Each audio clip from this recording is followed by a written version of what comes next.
Hey, hello out there. I believe we're live. It says we're live. I feel live. Thanks for tuning in for this edition of Excited Utterance.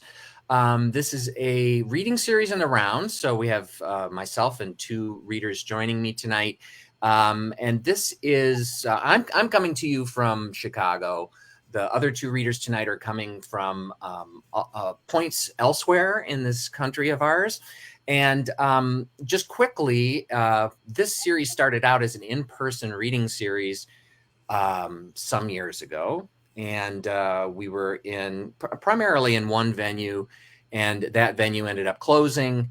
And then I was in the process of shopping for a new venue. And lo and behold, what happened? But everything that happened worldwide, which I shall not mention the name of at this point, and that kind of threw everything out of whack. And during the course of that particular event, being online got to be, maybe not as ideal as in person, but it got to be more familiar. There's a lot of pluses to it, I actually think, as well. And so I started thinking, well, this would be a good time to bring the series back. And so that's what I've done. And the first show back was 3 months ago, and it's set up as a quarterly. So, God willing, if we get through today, fine. We'll be back again in March with the next edition. And for those that are curious, round robin format is there's different approaches to it, but it's basically what it sounds like. Each reader will get a chance to do a mini sets. So you're going to hear from everybody 3 times tonight. And in the order that we currently have up on the screen. And so I should say, even though their names are there, that I'm so pleased to have Danika Stegeman joining me tonight. Hello, Danika. And Stevie Edwards also joining me. And neither of them had read for this series before. I know Stevie and I had read in the past, but trying to remember I think it was somewhere in Wicker Park. It was vaguely in my mind, but it would have been a while ago. I'm sorry? I said, sounds right, but Yeah, it sounds right. And I think it might be a venue that's no longer in existence, but you know how those things go too, right? Places come and go. But I'm really thrilled to have them joining me tonight. It's an all poets show. I mean, this reading's designed where it could be prose, could be fiction, nonfiction as well. But I'm a poet. I'm happy to be among poets, and I'm really pleased to have Danika and Stevie joining me tonight. So, do either of you have any particular thing to say before I kick this off, and you both can catch your breaths and get ready for your segments? Stevie, Danika, anything? No, just thank you for having us. Sure. yeah, ditto. Thank you for having us. I'm happy to be here. Oh, I'm pleased to have you both. So we've decided we're going to go in this order. So Stevie, see you semi soon. All right, hang tight. And Danika, see you all sooner than that. All right. Okay, so getting through the beginning of any kind of show like this is always the biggest thing for me. Just kind of getting all your metaphorical ducks in a row, getting your beverage at hand, making sure I don't forget anything, and I know that Stevie and Danika will keep me honest if nothing else. So yes, thanks for being here. So as a poet, I try to take advantage of opportunities to read as much as I can. And so I'm not a stranger necessarily to readings. I certainly don't want to overstay my welcome. And of course, this is my show. But I'm putting this in the context of like having returned after a long time away from having my own reading. And then 3 months ago, having the first of these online. I tried to remember, what did I read from? And it was from largely newer stuff. And then I realized that, the most recent book that I actually have out is a chapbook.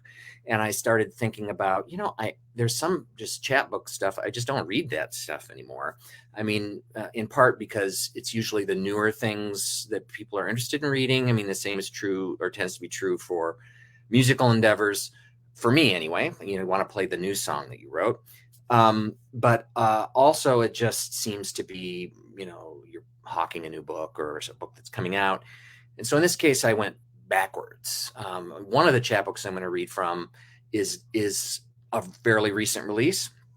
And I'm going to read from that one last. So I'm doing this in chronological order. And I'm going to start from a book that I didn't realize this is almost 20 years old, called I Am Spam, which I don't believe is in print anymore. Fractal Edge Press, they put out a ton of stuff here in Chicago at one point. And, when I pulled this out today, I thought, I can't believe it. This is approaching almost 20 years old. And I haven't read from this in a long time. And so I'm going to begin with that.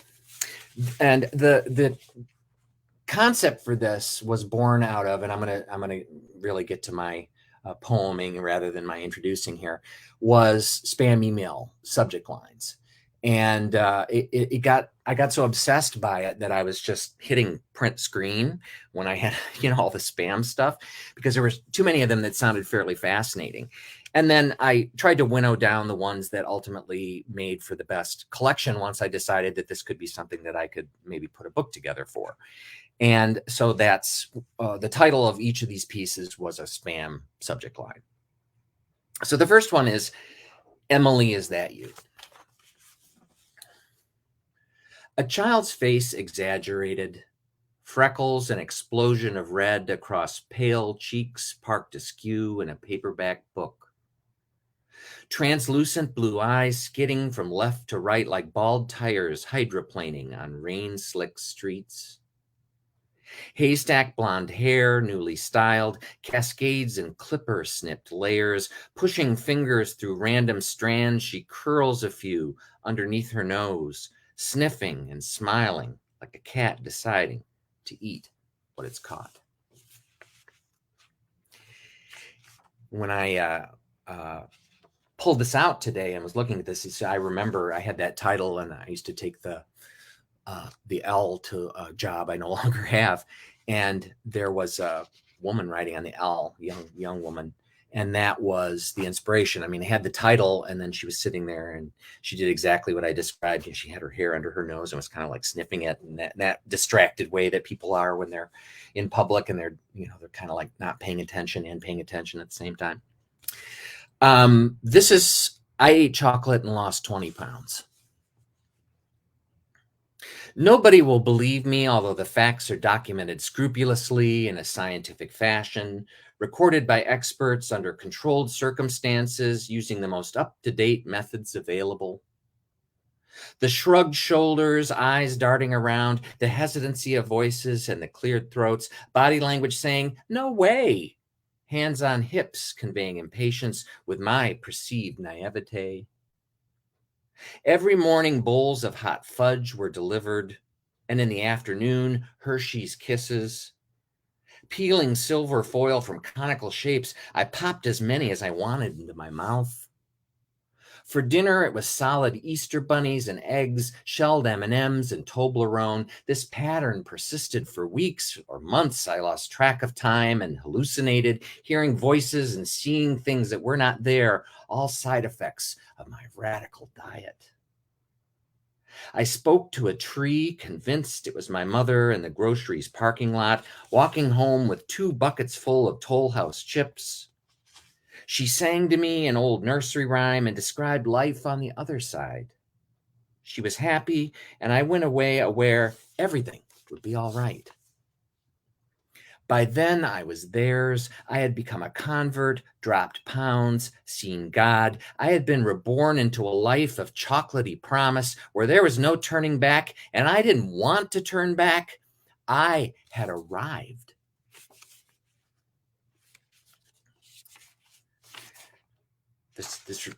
When I looked at this today, it made me think of all the Wegovy and all these instant fixes for weight loss now, and it's like really all you need to do is just chow down on Snicker bars every day. Get my cigs. I am the one your lungs have been waiting for. Natural selection and the espouses of Darwin over cocktails with other sociobiologists couldn't have guessed when primordial aquatic life shambled ashore that billions of years of evolution would make gills useless, paving the way for my product. For all we know, Chuck himself enjoyed a cheroot or two at faculty functions, blowing smoke rings into flushed faces of creationists, but no doubt he rolled his own or had them specially made at the tobacconist's and would never stop to think between theories or pummeling paradigms that there was such a future in smokes. Money was not his concern, nor the interest of an evolving species suffering withdrawal symptoms from becoming something new. It took years of acclimatization, floods, seismic shifts, wars, genocide, and gentrification to deliver us to the patch, nicotine gum and hypnosis, self-help seminars, and class action suits. We stand now on the cusp of a new era, and I'll be ready with the matches.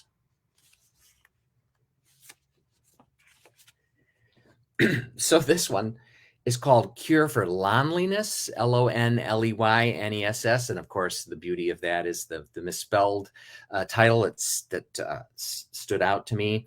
And I mentioned William Safire in here, and normally I don't, mention stuff like this in advance, but he's been dead long enough. I think well over a decade. He used to do a column in the New York Times on language, and he was just kind of this fuddy-duddy, I think politically, to the right that one would expect. But so his name's mentioned here, and it's it helps to know. Short poem, a lot of explanation. Cure for Loneliness. With manifold dictionaries and ready scolds for mangled language at the ready, William Safire cleared his throat, picked up the telephone and dialed 1-800-HOT-SLUTS, the last S superfluous for completing the call. I would give anything to have William Safire make that call.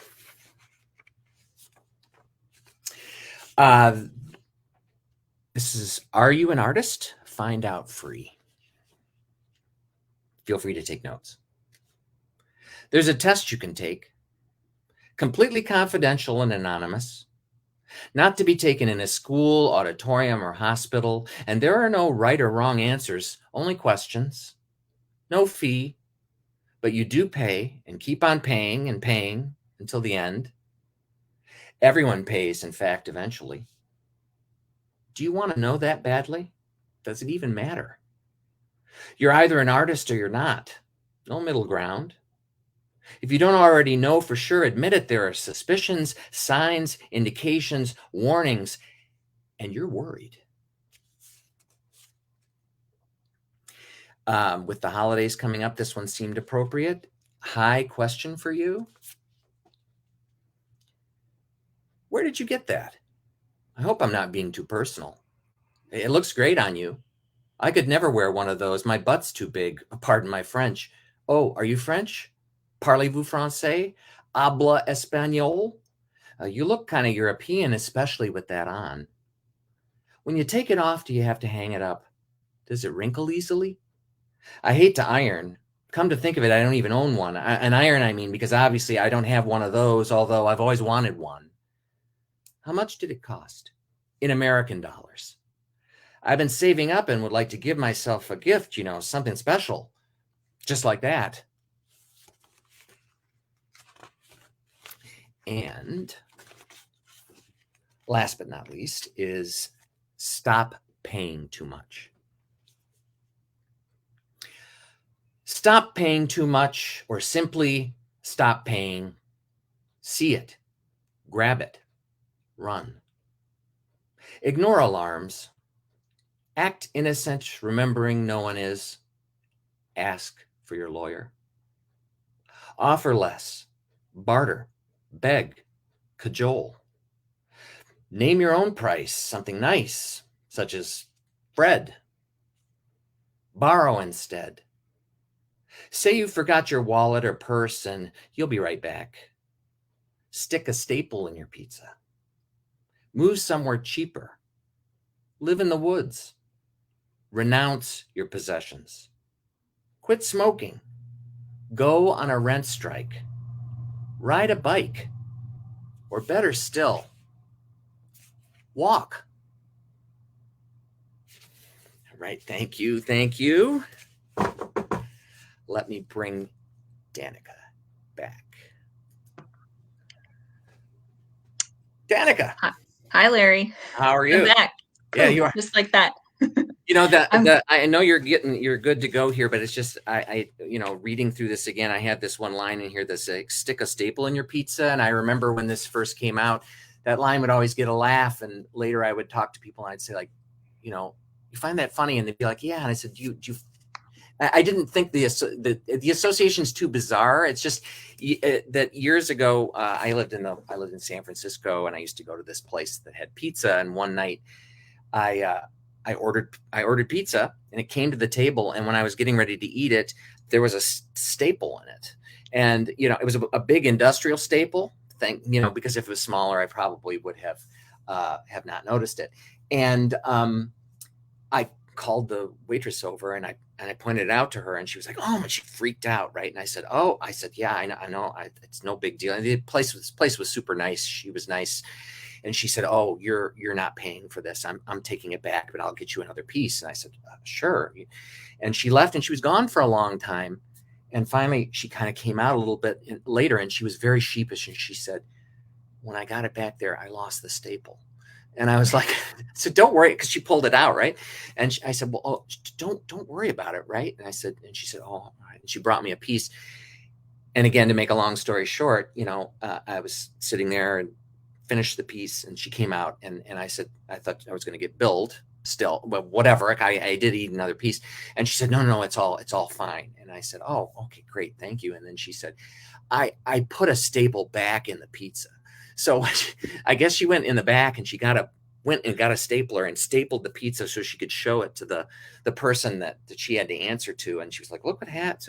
So whenever I'm looking at that, it brings me right back to the place. It brings me back to this moment. And so with the theme of the poem, like don't pay for anything, that seemed to be the most oblique thing. So I just had to kind of revisit that moment there, which it's not thrilling to you, I'm sure. You're just kind of dying to read, but I wanted to mention that. So Yeah, no, I love that story. That waitress is heroine. She's like no, taking one for the team.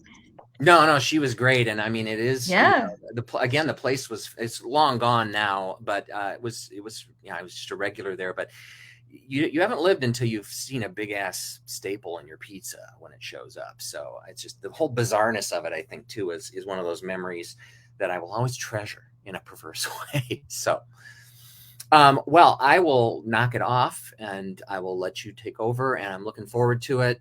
And once again, glad to have you here. Okay. All right. Awesome. Yeah.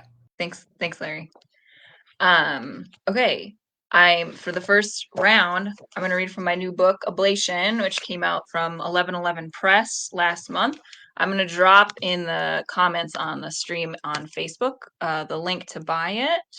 Hey, Nate Logan. And there's even a promo code right now. So I'm going to drop the promo code in for you too. So if you haven't ordered it yet and you want to, you can. I'm going to read 3 poems from this. And then the second round, I'll read from my first book, Pilot, and then I'll read something extra special and fun for the last thing. Okay, so this book I wrote in response to the death of my mom. She sadly passed away in July of 2020. And so, yeah, just that's probably the only kind of context you need, really. I mouth the word motherless. I mouth the word motherless, and it's a cut that misses, a cut made clean, the clasp of a snapdragon's jaw. I mouth the words cornhopper, hair combs, hand-painted flowers, grayscale photos with X-Acto knife edges.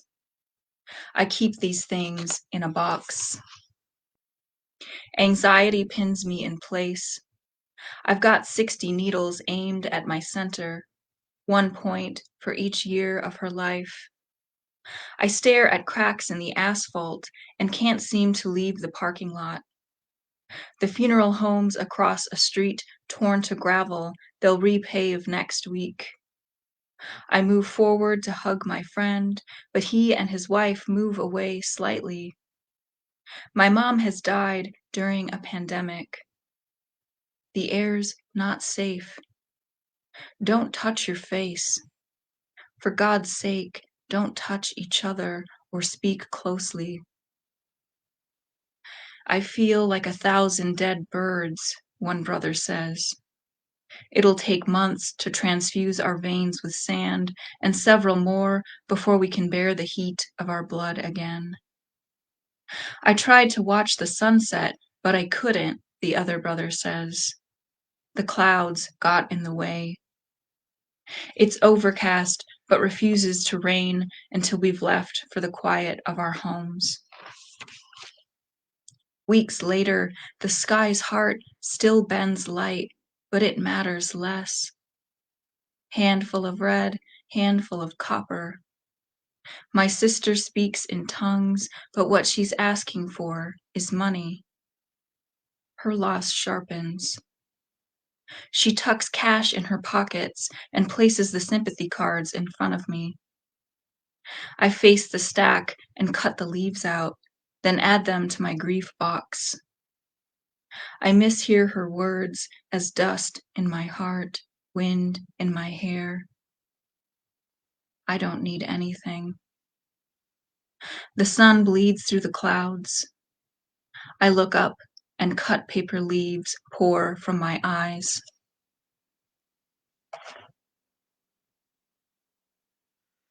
This next one is called Field. There are 4 poems spaced throughout the second half of the book that are all called Field. This one I wrote in response to an image of my mom, which you can kind of see here. 1111 is incredible and printed the book with all sorts of images in full color. But I wrote this in an online class in November of 2021 in a course that I took with Silvina Lopez Median through the Flowchart Foundation. So thanks to Silvina and the community of poets who were in that class. Field. My mother is a nebula. My mother's eyes are closed like she's already a ghost. An exoskeleton twins her. She collapses time. I never called her my mother. My mother isn't inside the car, but neither is she outside the car. Dust disperses. Her hand clutches the door.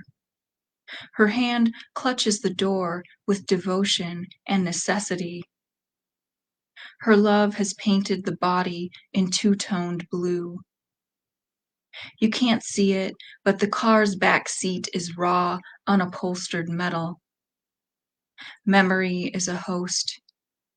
My dead live here in a corridor of rust thatched together in a ramshackle structure.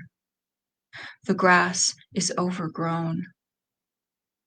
When my mother is pregnant, her voice refracts against porcelain as she spills outward. Her scales feather the drain. Seeds spread. The home we left is a field. I watch the field dismantle the shack, swallow rust. My mother clutches the car's door as though it's what keeps her upright, what keeps her from collapsing, what keeps her from vanishing. Remember the quiet evenings.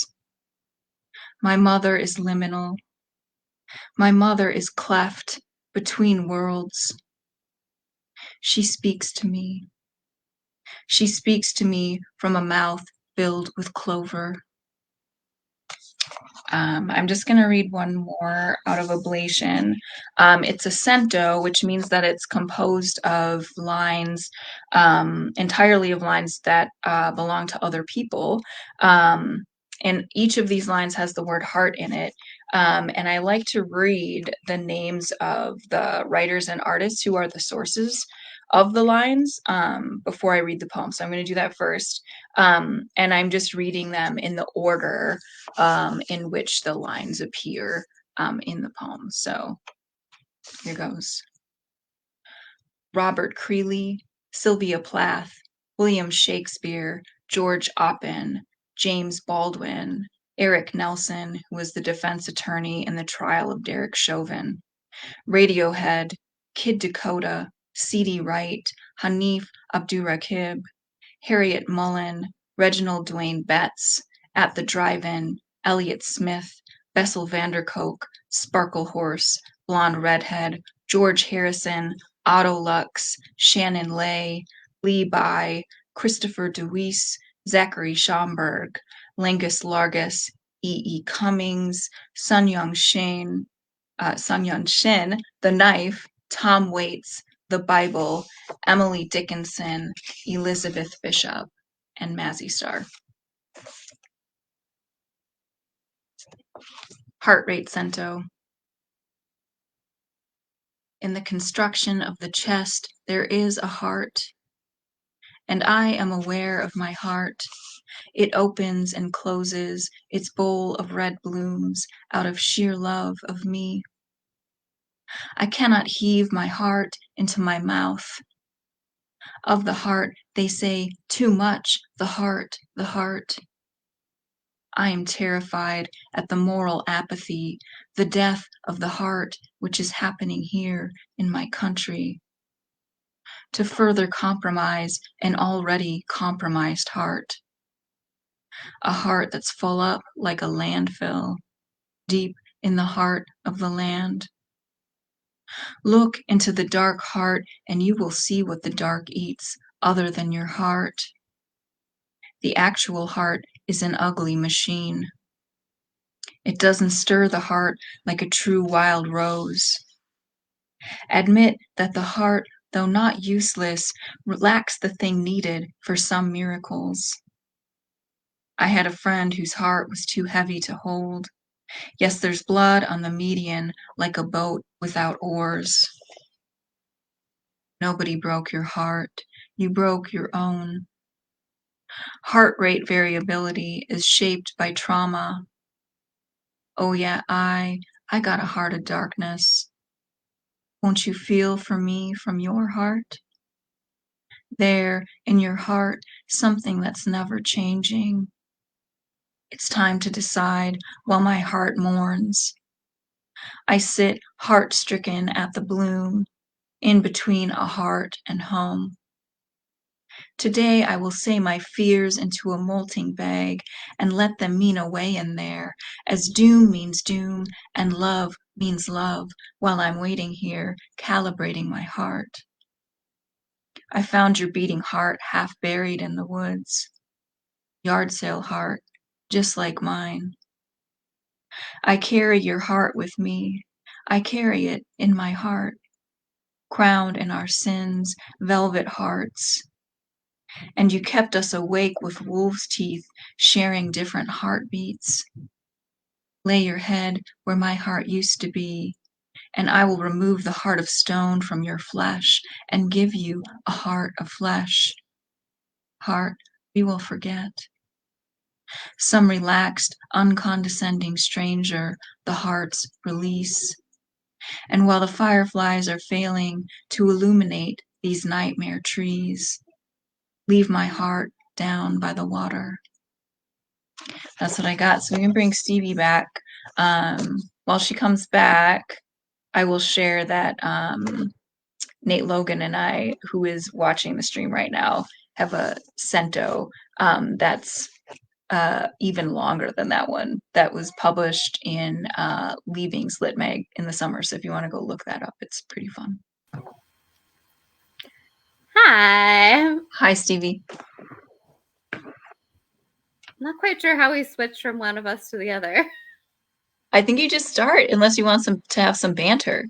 Oh, okay. Well, I guess I can just start. So I'm going to start with the poem Parthenogenesis, which I was very privileged to have published in Poetry Magazine last fall. And so parthenogenesis is the process by which certain organisms can reproduce without a mate. And I thought that was a really interesting thing that exists in nature. And I wrote this poem kind of in response to that. So parthenogenesis. When my mother was young, she feared she was such a good Christian girl. God might grow his new son inside her, like we plop seeds into the garden, without asking the soil its thoughts on plumping up pumpkins and peas. And who would believe her? The sister of the town's worst poison-headed hooligans, she tried to do enough good to make up for their transgressions, joined a church that forbade dancing, finished her homework, and said her prayers. As if a family's fate balanced on a seesaw, and she could keep her brothers from flinging off through the stratosphere and never returning back to her on Earth from ether's heights. In New England aquarium, an anaconda has borne fruit of only her making. No contact with males, her body wanted a child and made one. Wonder of wonder, a child with only her DNA slithers into the world. I haven't conjured any miracles out of myself yet in this lifetime. I fear I never will be a witch or martyr, that I won't be good or bad enough to warrant progeny or remembrance. I used to want to turn my pain into wine stains and watercolors, but now I want it not to touch anyone, to keep it from brushing my true love's arm. What if all I want is quiet, a dog at my feet, television remote in hand, half a turkey sandwich with light mayo and orange cheese? Who will sing for me? Often I hope nobody will. I'd like a good long sleep. Now I'm going to read a sequence called Ladylike. I should say, I'm the worst self-promoter. These are all poems from my recently released book called Quiet Armor, which came out on Northwestern University Press about a month ago. I would put it in the chat, but for some reason the chat won't work for me. I'm not quite sure why. But anyways, this is called Ladylike, and it's in 3 parts, and it's sort of about the ways I learned that to be a woman was to be endangered in some ways. Ladylike. In the backyard with my brother gathering brush to burn in a smoky pile with December's desiccated pine, Dad says I have to put a shirt on. Though the summer air is syrup thick and my brother roams bare-chested and I am 6 or 7 and helping to tidy the wild. And we have a wood-lined lot and a long gravel drive, and there is nobody to see it, but I am a girl in this heat and always will be. 2. At a football game, wearing khakis, I am alarmed by the blood riddle. I stuff my underwear with toilet paper, tie a sweatshirt around my waist, and shiver in the autumn dusk. I tell nobody my body's been visited by this unwelcome guest. At home, I scrounge my closet for the single maxi pad dispensed in health class, smuggle stained clothes out with the kitchen trash. Mom is certain that it's drugs. What am I doing with the bag, the trash, the night? Nothing. I am doing nothing, I say again and again. She fishes out the evidence, the bloody nothing my body has released into the night. And then she sits me down to tell me she didn't get her period until nearly 15, and mine has barged in early at 11 because I am fat. My blue jeans and bras already grander than hers. She hands me a pack of pads and tells me they are expensive and I'll never stop needing them. To be careful of staining my school clothes. I tell her I'm sorry because I never know what else to say, for being fat, for not being a boy, for bleeding. And 3, this one's about thigh chafing, an excellent thing that happens in the South. The first summer of my adult life without a thigh gap, and I've moved to the South to learn how raw, flimsy skin, scarcely touched by sun, can rub itself. Like hamburger, I want to sob to someone over the phone, to a mother, but not mine, a fleshier woman who can understand this new betrayal. Blood smears down my legs, walking home 2 miles in a gluey August heat in a pencil skirt. Not my period. Not an almost baby refusing to voice its cries into hospital air. No new era opening. Just too much softness. Oh, how I wish to be done with the body, Lord, or I wish to be a serpent, not an Eve, certainly not another Adam. Please let me slip off my old skin when it suits me and slither my own way. And I'm going to read one more short piece. This one's called Portrait of My Mother, age 56. Mom searches food labels for cancer. As she passes the age, her mother's brain grew crooked branches. In a gray minivan in a Target parking lot, she tells me she never made a plan for retirement, never thought she'd last that long. And I don't shout, look at me.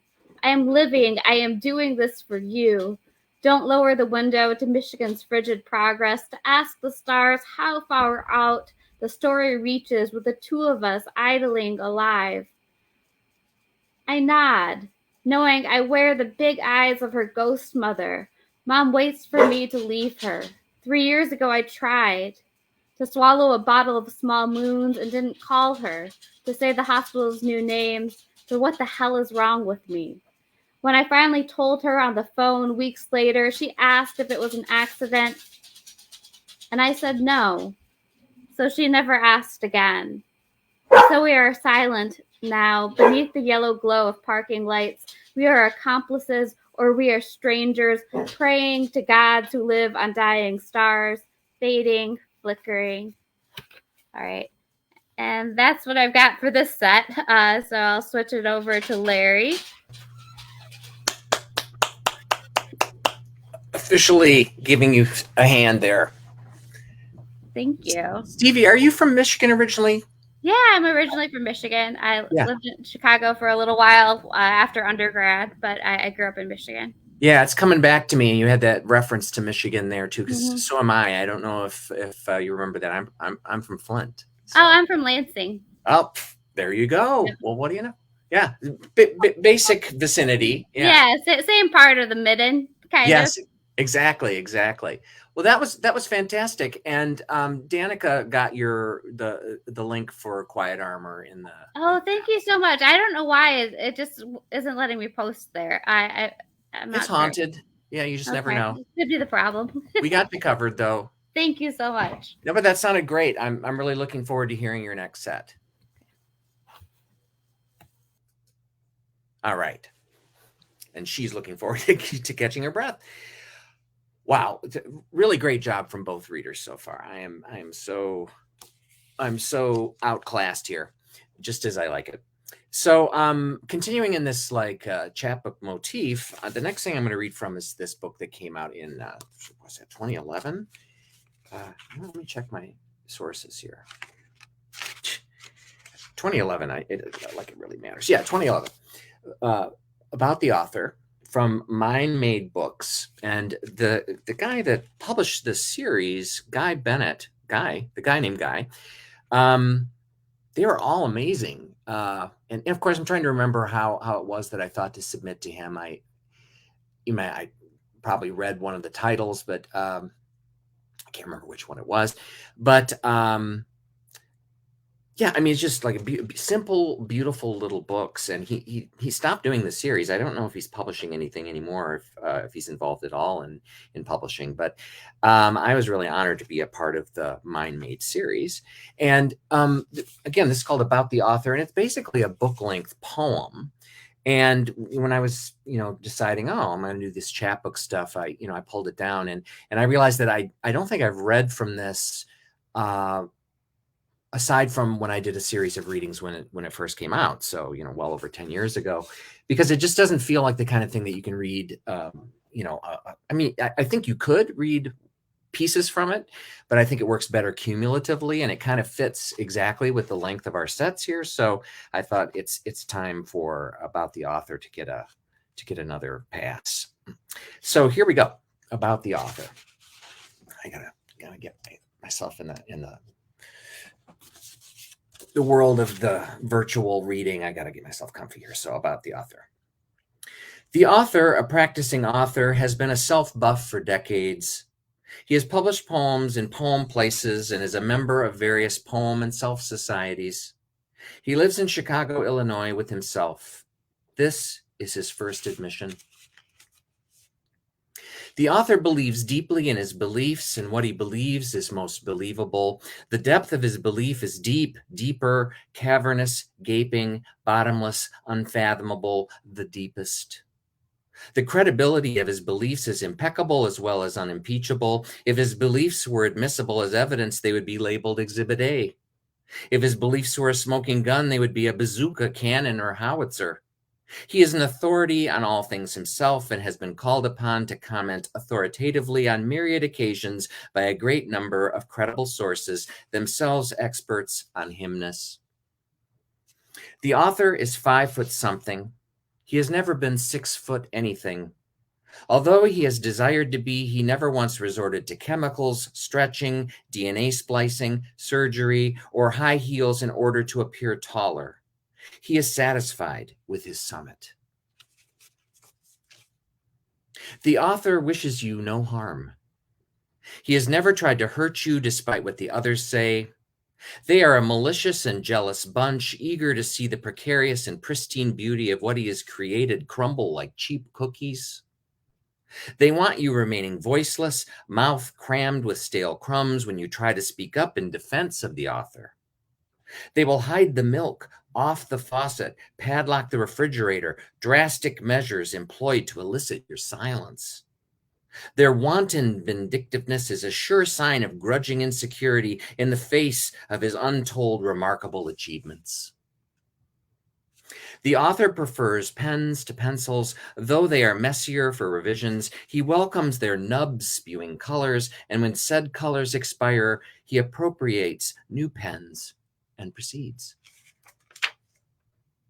The author was born XX years ago, and like all babies, emerged from his mother's womb. But unlike all other babies, he was very special from the get-go and reminded of that specialness as often as possible by said mother, as well as others around him, aware of the exceptionalness of his nature.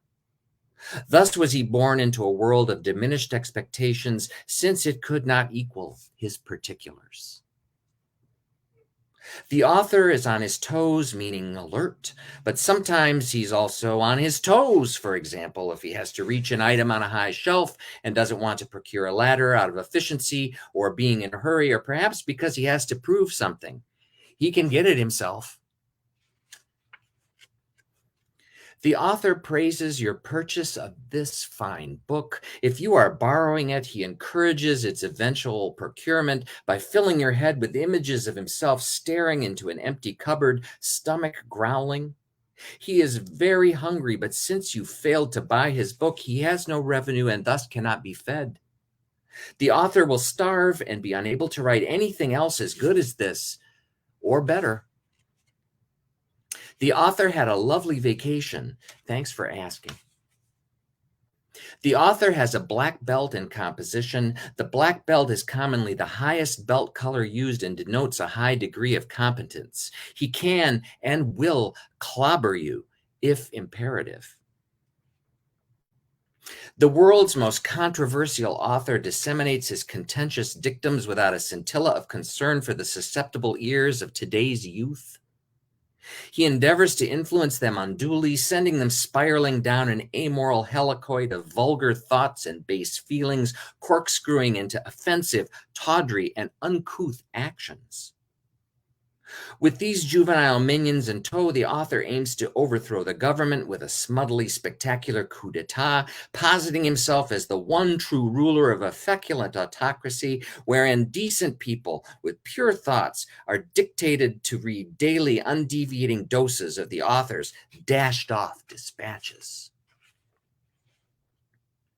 A native of X, the author knew good times and bad, rough weather, slippery sidewalks, boa constrictors, crust-trimmed sandwiches, bare-knuckle brawls, equestrian excursions, witty repartee, the uncertain unclasping of bra straps, fox hunt Sundays, Friday fondues, tic-tacs, exhausted automotives, honor roll non-membership, unsilver spoons.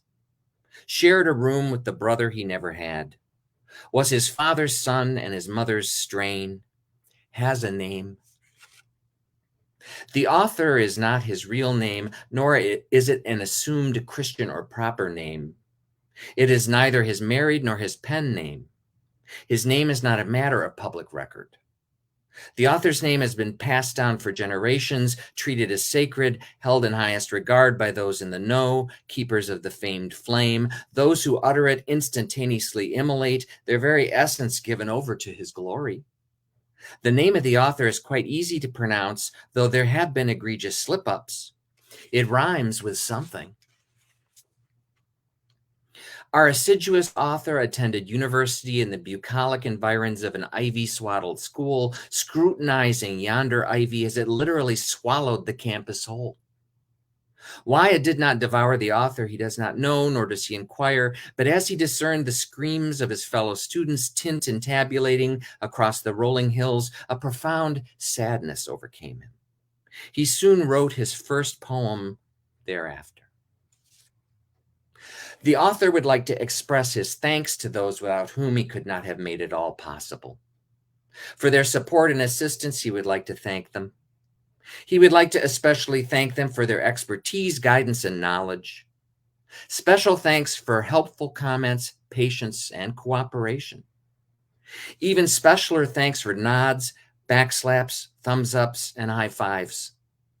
The author thanks profusely those who pioneered the art of writing before him, the yay-sayers and optimists, bullish, bright, and buoyant, them in the trenches, fighting the good fight.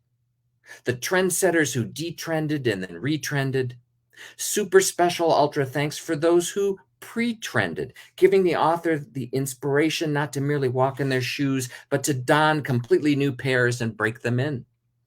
No thank you would be complete without a shout out to the author's peeps back in the hood. Long may they run. And major props to the profs, pundits, and peers who proofed the poetry proffered by this published poet, without whom we would not all be here. Thank you very much. All right.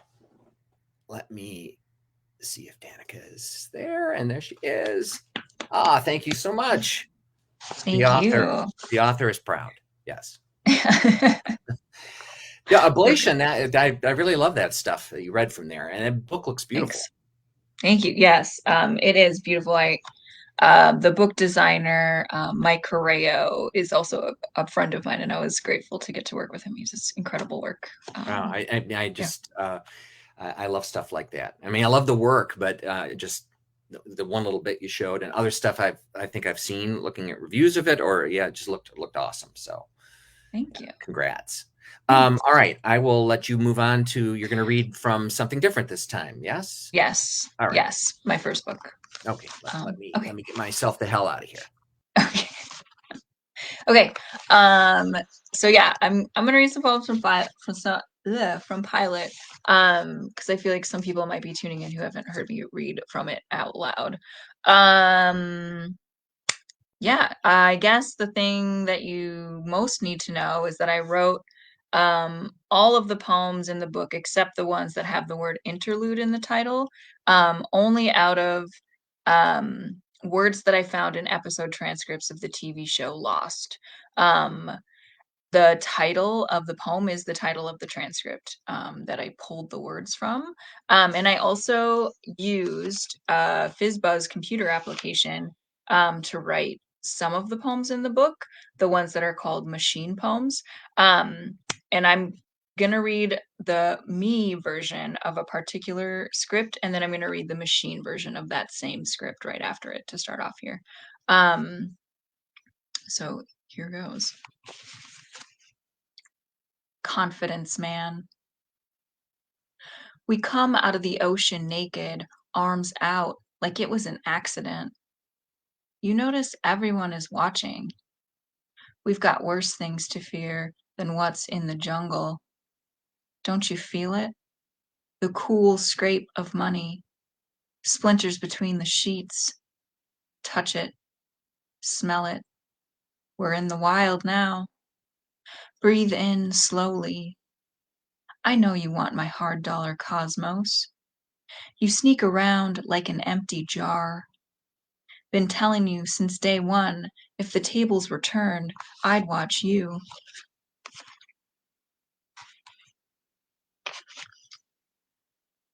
Machine, confidence man. I call you witness, flare figure, night struck, darkness destroyed. I know you. I have washed over you. I see you breathing. Listen as the jungle enters an empty place split from giving. I swore to keep you, to cover you in years, but understand the day changes fast. It's just order. Meet the moment shot through with everything. Turn to kiss it hard.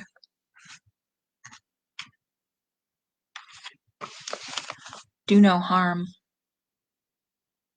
Island, try obsession. Hear the sound. Set the bone. This is happening. We're all here. Here, the future. My all irreparable. It's perfect rain. Referring to blood. We just took. We just took. Look, I can't. There's no chance.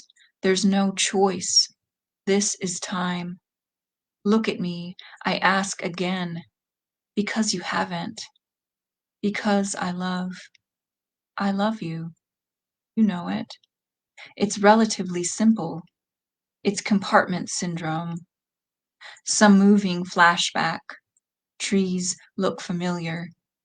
Piano is universal. I won't promise. Let me please, for the pain.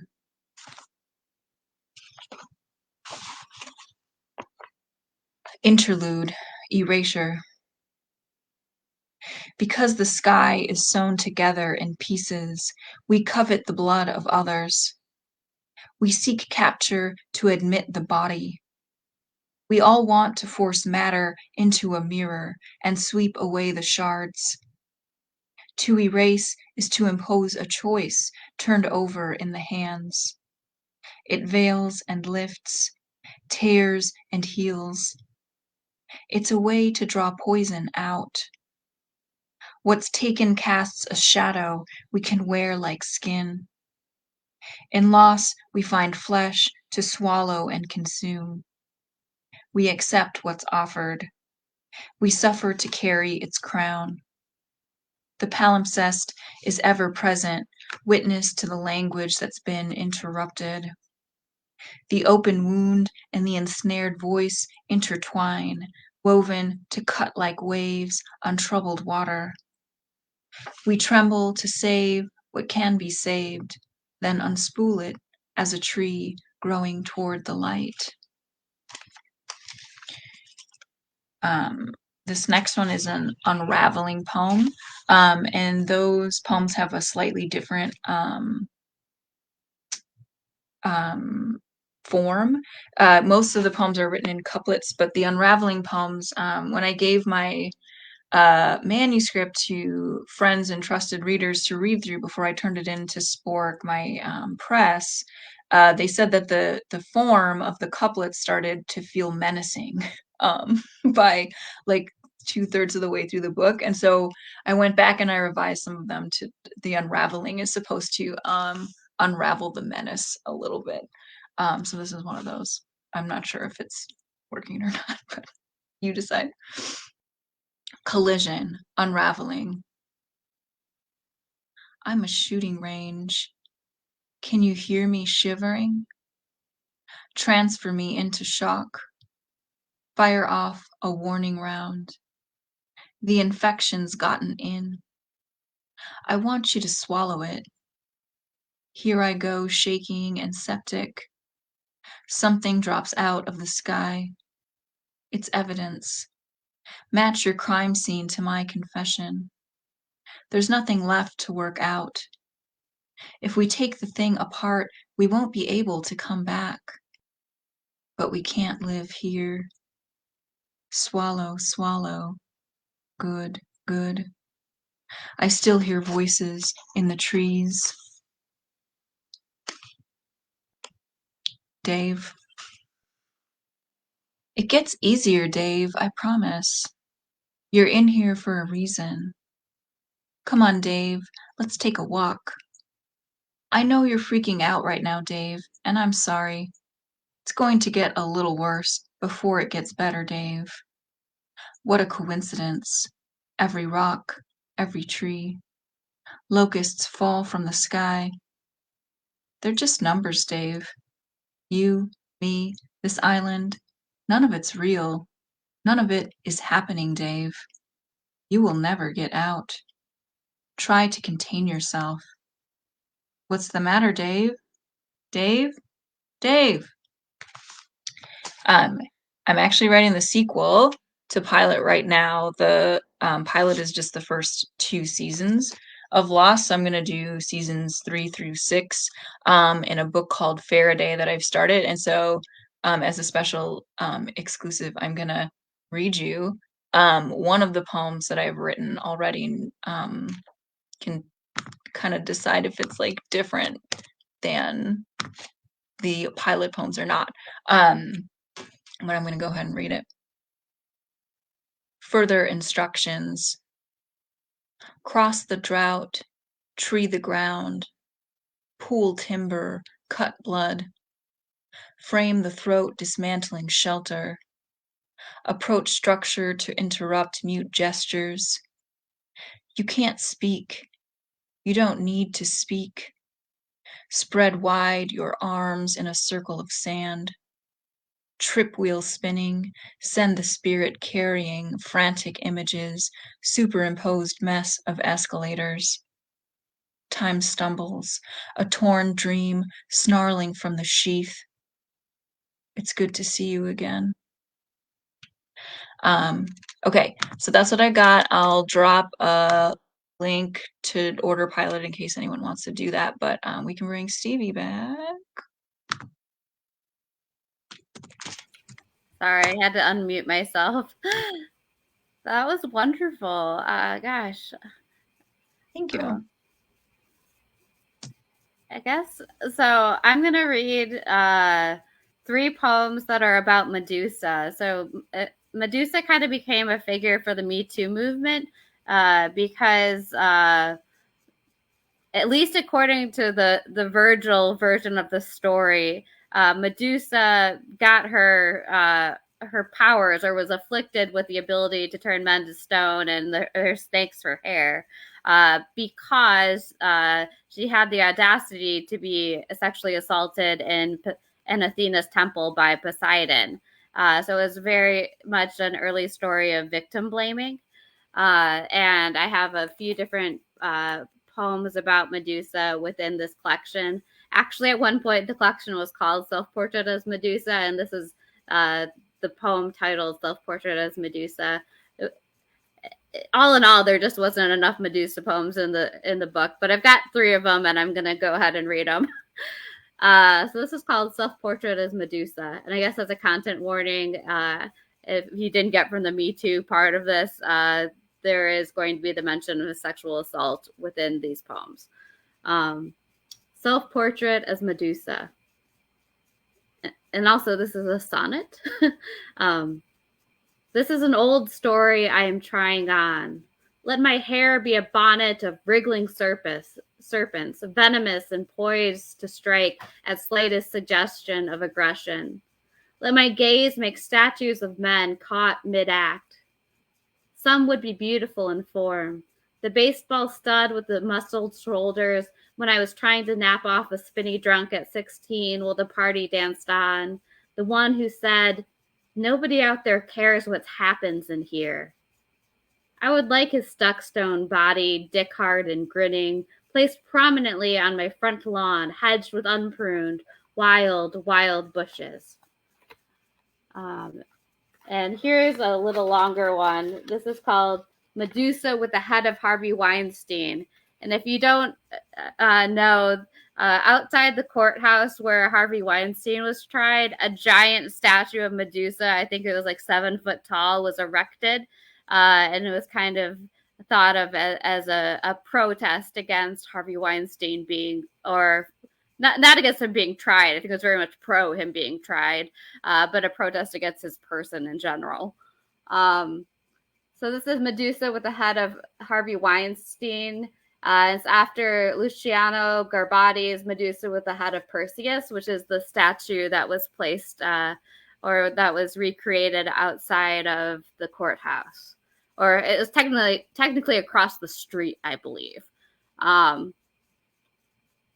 Garibaldi has carved Medusa, buxom and lithe, the 7-foot bronze gorgon of our wet dreams, with muscled legs and buoyant tits, hairless cunt, of course.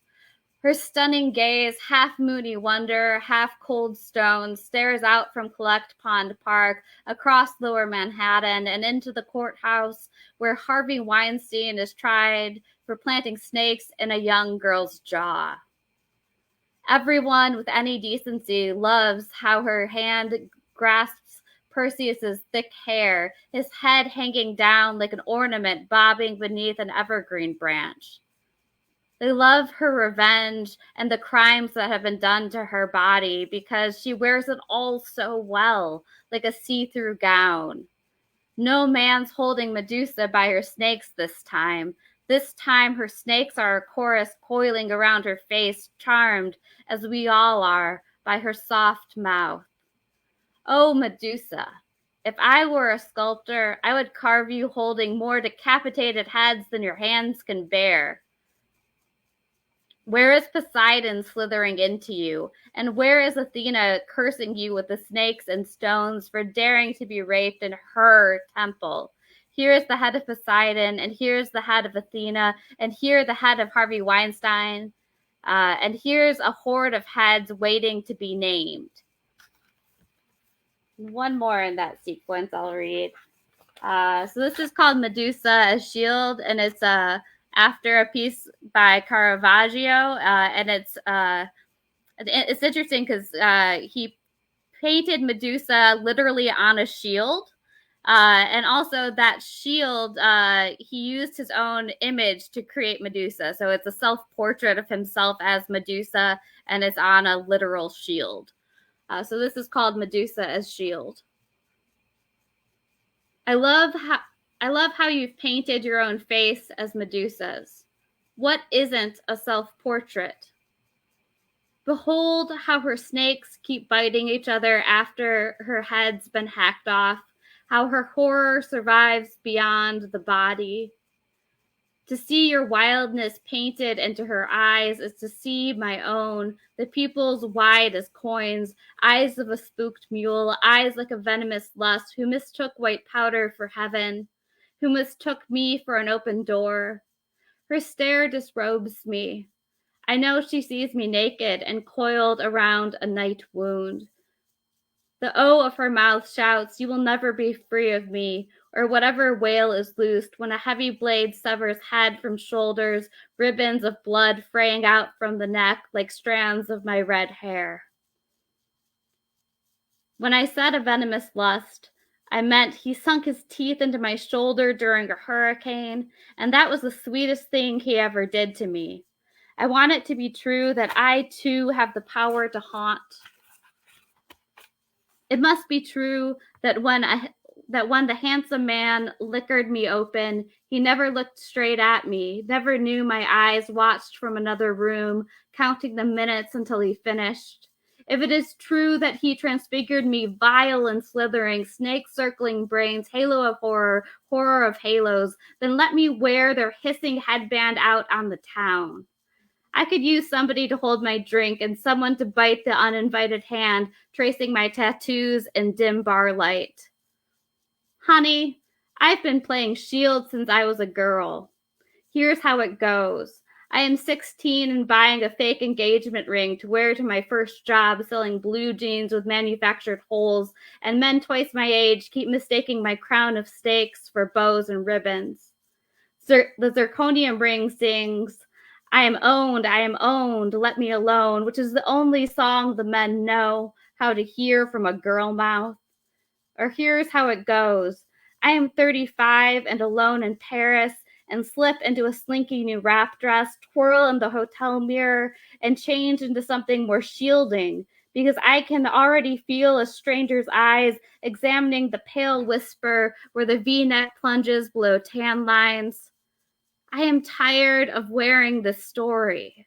I want to slither into shadow, to disappear into the gloaming and retire my quiet armor. Does my venom distress you? I am trying to get my snakes in order. I polish their fangs and brush their tongues like a good mother. All my pretty vipers, my whole den at attention, neck snapped back ready. My stakes wind up my calves, through my womb, around my neck. They are my crown of roses, my thorns and petals. My snakes are lovers until they aren't. Our safe word is silence. My silences clench my jaw until it clicks and aches. My snakes are my snakes.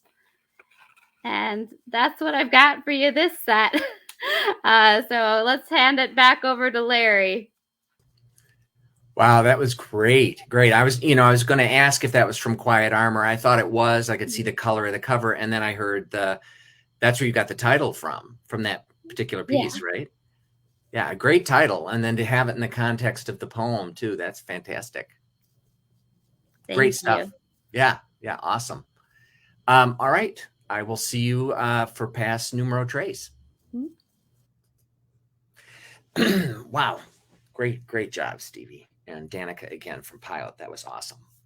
So for my third and final round, I'm going to read from my this most recent chapbook of mine called Museum, which came out in 2022. Great picture on the front. I mean, I could talk about this for quite a while. There's an artist. She goes by the name Princess Etch, and she was at the museum the day that I was one of the days that I was there. All right, let me just say this really quickly to put this into context. So late aughts, prior to everything shutting down, the Poetry Foundation had a series of these pop-up poetry shows where the Art Institute of Chicago, they were reopening the contemporary wing. And so they had poets coming in, and we were able to do ekphrastic poems based on artwork in the contemporary wing in particular. And so I basically had a free pass to come to the museum for a month. And I found myself going outside the contemporary wing and just kind of looking at anything and everything and writing about it. And then again, the goal was not. And then what the poets did is we came on a particular day, and we went with the docent from the museum, and we went to. I think I had 4 pieces I was able to fit into the time. We would go and stand in front of the piece and read the poem, and then the people that were there could ask questions about, how did you come to write this? So it was a really great opportunity, and I didn't plan to do a book from it, but I fairly quickly put this together. And Princess Etch was there, and she does all this artwork using Etch sketches. And I did not write about this particular piece, but I thought it made for a pretty startling cover. So I'm going to read 3 pieces from here. And the title of each is based on the artwork that I was responding to. And the first one's called Young Peasant Having Her Coffee. So you can look it up and get the artwork to compare it to. And this also is a sonnet, echoing, I believe Stevie mentioned that, I think, or maybe it was Danika. Sonnets are out there. Young Peasant Having Her Coffee. It could be autumn in Bushwick or Silver Lake, trees beyond the window dimly leafy, and she in a long-sleeved boutique woolen dress, blankly stirring something in her cup. It's as if nearly a century and a half hasn't happened. Time travel sans any formulations or contraptions, achieved via devotion to this artisanal lifestyle of minimalist decor and the perfect ballet bun. How shall she arrange her day? Given which century, either chores or after a relaxed and ruminative morning, the posting of artsy selfies to social media, portraits pixelated, tweaked, and filtered, imparting essential, wanted effects. So this next piece, probably one of the better known ones that I fixated on is based on a Jasper Johns painting called Alphabet. And so I thought, I'm going to do an abecedarian. Look that up.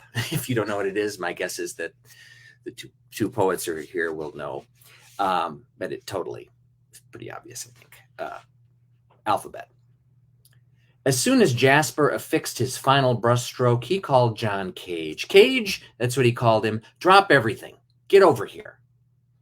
Taking the F train, he was relieved to get away for a while, clear his head, fingers arpeggiating indeterminate melodies on his lap, jumping grasshopper-like as he transposed keys and reworked ideas. My intention is to let things be themselves, he reflected, making a mental note of it.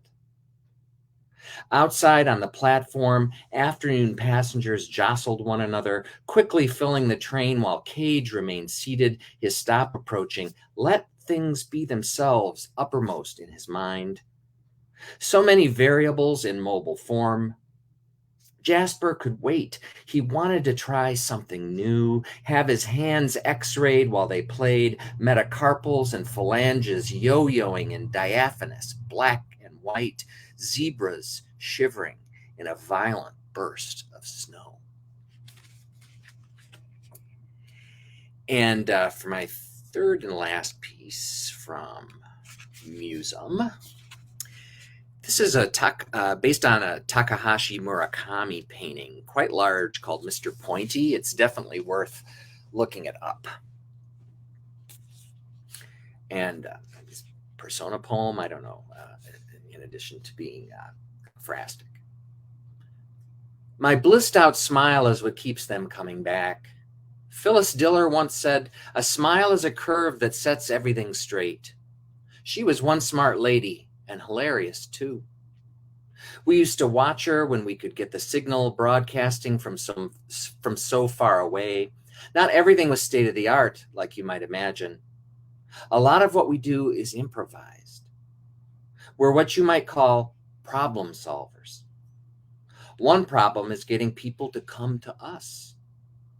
Up close in real life, we might seem kind of intimidating. This makes me laugh because I'm terribly shy, the last to ever make a fuss. But when you're dealing with prejudices, you get used to being judged. It's not right or wrong. It just is. I have come to accept this. I've come to accept this and use it to my advantage. When people feel guilty, oftentimes their defenses are down. Rather than get all nitpicky, they readily admit they're wrong. It's definitely a cleansing culture they're living in. People are looking to be transformed, and that's what I do. I turn on the charm with my big smile, and no one can resist. They say only humans can smile, and we've studied this. Primates bare their teeth as signs of aggression or submission. But even babies born blind demonstrate smiling as friendliness. It's pre-programmed behavior. People just do it. I do it too, and that's how I make friends. I'm like a big tent political party. Come one, come all. Tourists are looking at me now, and they can't turn away. Anyone within my radius, including locals, employees, can't look away. I've trained years and years for this kind of effortless appeal. What can I say? I'm really good at my job. Every day you look past the obvious and choose to submit. We need as many of you as possible to submit. We need as many of you as possible to come over to our side. We need as many of you as possible to take that next vital step. Tell your friends. They really have to see this. Tell all your friends. Tell everyone. As soon as they realize what's happening, it'll all be over. It's like when the doctor gives you a shot, you won't feel anything.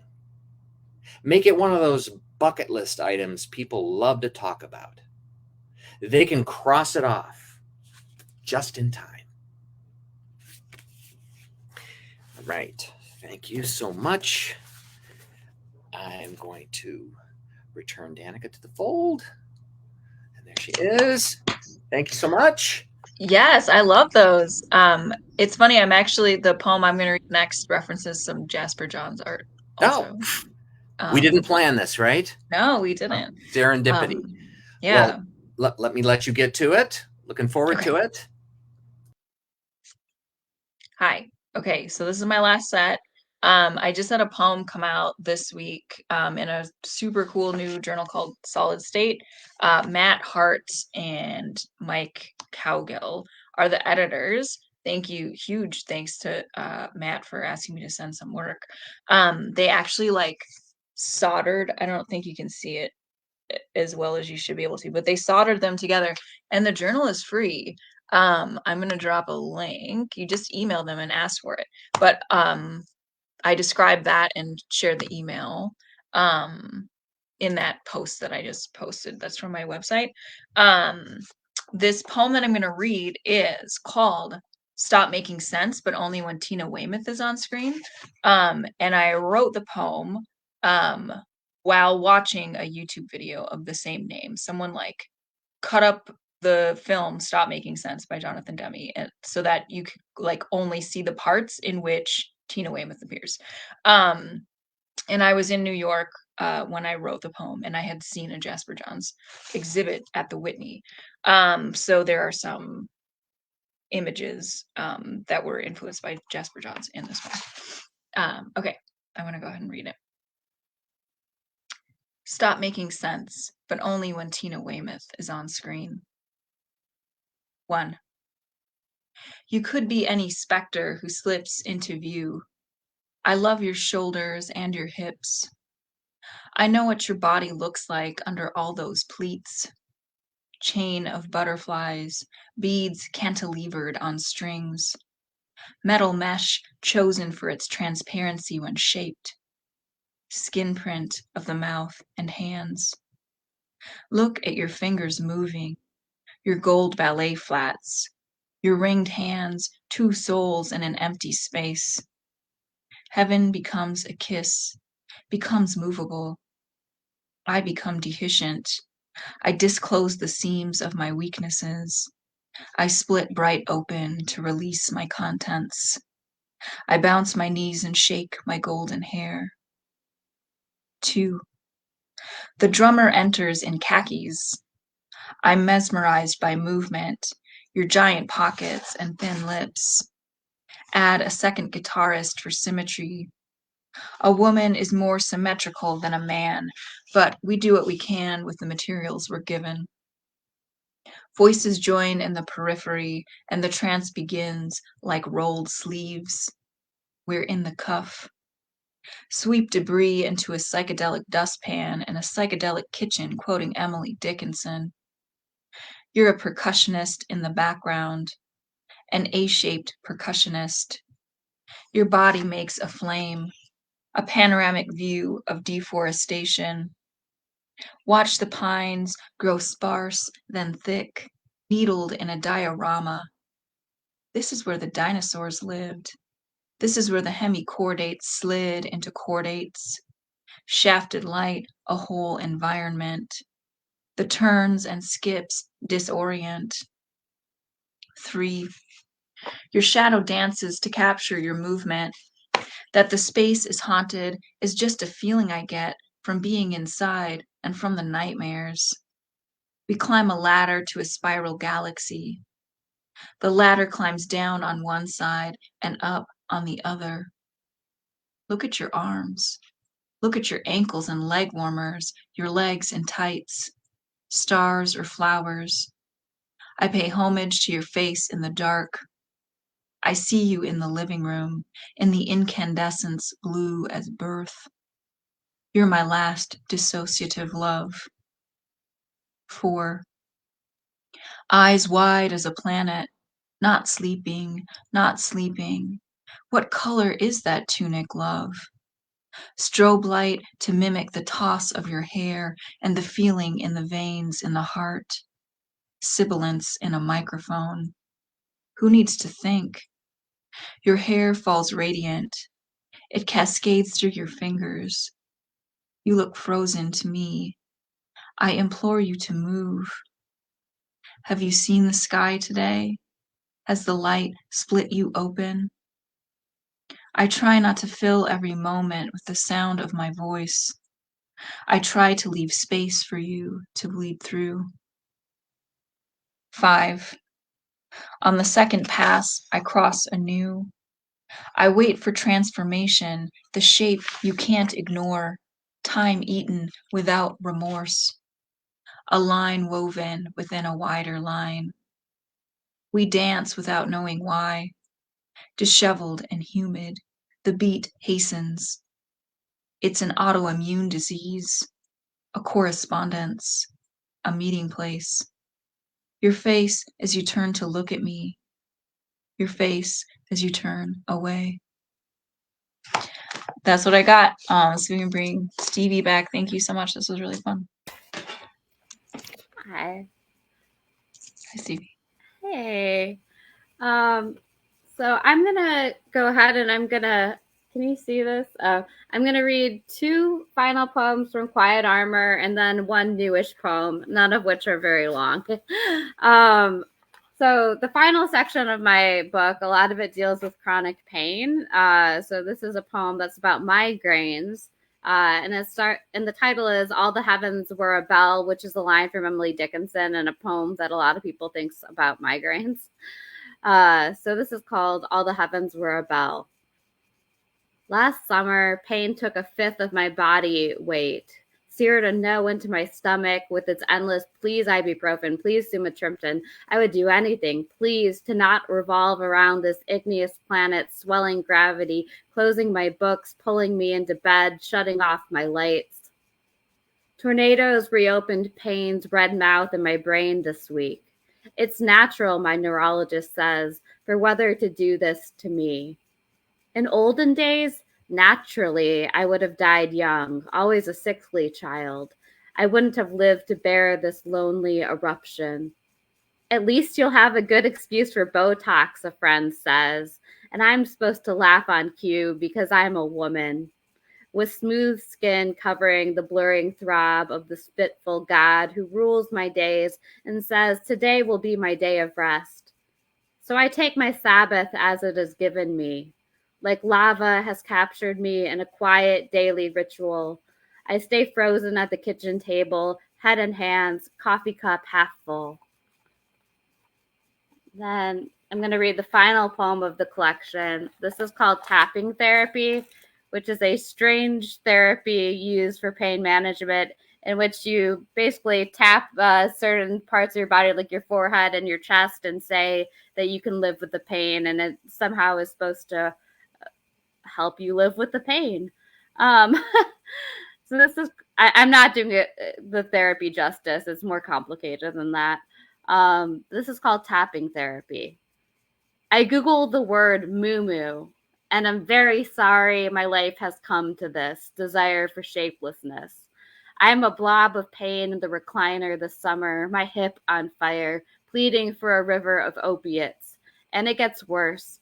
It would not be wrong to call today's sack dress a moo-moo.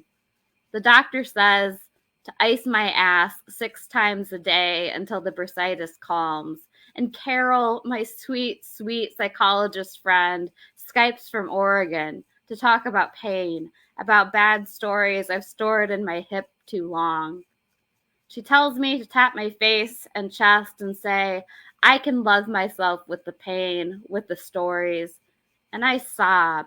For my uncle's bad hip, his never enough opiates and alcohol, embalmed middle-aged corpse, my own young wildnesses, the overdose, paramedics who dropped my body like heavy groceries down a steep stairwell and gave me a new crooked gait.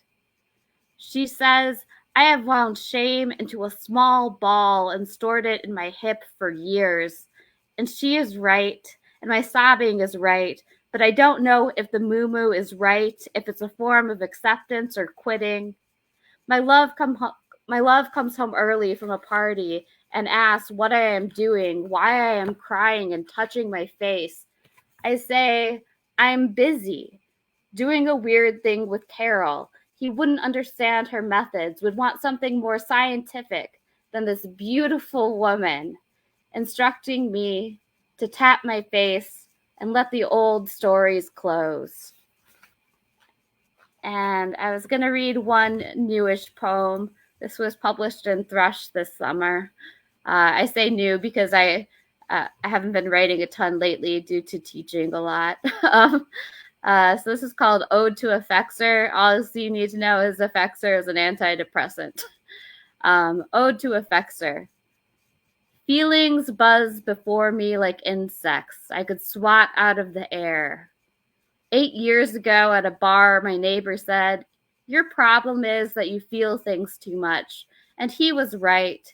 I was on the wrong dose of meds, or I was off meds, I forget. But I couldn't get over so many aches. How the woman I wanted to wake next to stopped wanting to wake next to me, wouldn't say girlfriend, even though I had a toothbrush in her bathroom. Or maybe it was the man who followed me home from the bar the night before the semester started, when I calmed my first day teaching nerves with too much whiskey, how I kept seeing him out the corner of my eye. Now, I can remember my history of feelings. I have a long record of heartbreak and fear, but I can't feel them. And the part of me that feels things, that deep inner sob place, has a fence built around its edges. I cannot reach how it feels to miss a lover's messy hair in the morning. There are costs that no one tells you about when they think you're going nuts and they want to staple you into your body before you jump out of it into traffic. The cost is heaven. The cost is hell. I pay all my bills on time. Well, that's what I've got for y'all tonight. Thank you all for being here. I really appreciate being included. And also for staying up past my bedtime on the East Coast, which is very early because I just sleep a lot. I really can't think of a better way to stay up past my bedtime. So thank you all. I really have enjoyed getting to listen to your poems. Oh, thank you for reading. I'm sorry to keep you up late. I just finished. I mean, technically this week we're still having classes, but I finished my last classes last week, and I never have finals in my classes. I hated taking finals.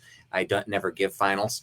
So I'm just like, but grading and all that. So I totally sympathize. So I don't mean to torture you.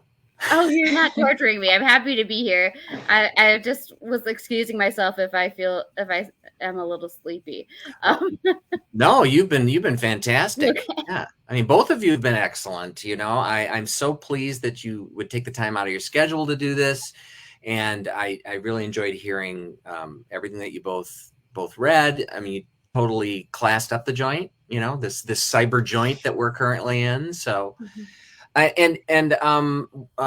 before we tuck you in bed, which is definitely vital now, do either of you have anything else that you like to plug? I mean, Danika's been so great with getting stuff in the comments over there, but could be other stuff you want to quickly plug, upcoming readings. I know, Stevie, you're going to be in Chicago, for example, but and anything else you want to mention really quickly? I guess for things to plug, on the 16th, I'm going to be reading at an inconvenient hour of the reading series in Chicago. And on the 17th, which is Sunday, I'm going to be reading at Hungry Brain. I believe it's at 7 p.m. And anyways, would love to see people out there. Also, I'm the poetry editor of South Carolina Review, and we're always looking for good poems. That's all my plugs. Great. Danika. Awesome. I don't have a lot of other plugs, I guess. Ablations at 1111press.com. My website is Danika Stegman.com. I don't have any readings upcoming until February at AWP in Kansas City. So if people are there, maybe I'll see you there. Yeah, but that's great. I mean, I'm here every time, but I have a new full length that was supposed to come out during, it was supposed to come out right as the pandemic hit, and so it's been delayed, and it's through Salmon Poetry, which is a small Irish Ireland-based publisher. They don't just publish Irish poets because they're publishing me. And they've been beset with all kinds of stuff. They have a bookstore as well, and they lost the lease of their bookstore. And so it's just been, I've been constantly pushed back because they already only do a couple titles a year. But hopefully that will be out in 24. If I thought it was going to be out in time for AWP, I would see you there. But in fact, if it's going to, it couldn't be out in time for it now. So hopefully later in 24. And of course, I'm doing this and everything else. But all right. Well, I think we'll wrap this up. Once again, I'm gonna let's give everybody here a big hand. Thank you so much for reading. Stevie, I'm sorry we didn't hear more dog woofs because it was setting the dog bar high in the beginning there. I thought maybe you were between sets. You were trying to get the dog tied in with to woof on time with things you were going to read, but maybe not. It's hard to plan it to that degree. I gotcha. So we'll sign off here officially. Again, we should be back in March with another edition of this, the first Wednesday in March. And once again, big thanks to Stevie Edwards, Danika Stegeman. I've been Larry O'Dean, your host. We will wave goodbye, and then we'll hopefully see you down the line.